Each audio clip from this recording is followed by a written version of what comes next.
ছোট্ট থেকেই মাকে দেখেছি, মাছ আনলে সবসময় সবজি দিয়ে রান্না করতো। যদিও বা সেই দিনগুলো ছিল আলাদা, মানুষের অনেক রকমের অভাব অনটন ছিল। আর এখন এক রকমের মাছ দিয়ে কিন্তু আমরা কিন্তু বিভিন্ন রকমের নিজের মন পছন্দ রান্না করে খাই। আজকে এনেছে বাটা মাছ, আর বাটা মাছ এনেই বলেছিল মাছটাকে ভাপা করতে। আমি সেটা না করে ভাবলাম মাছটা আজকে একটু সবজি দিয়ে রান্না করি।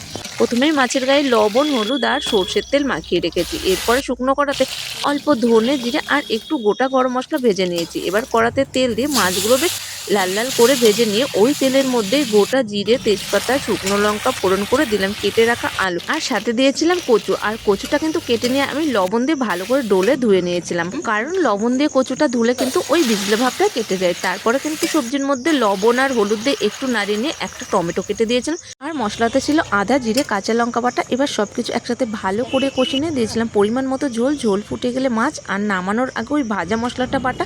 তবে এভাবে রান্না করলেও কিন্তু খেতে দারুণ লাগে, আর যদি কেউ এভাবে খেয়ে থাকো জানিও।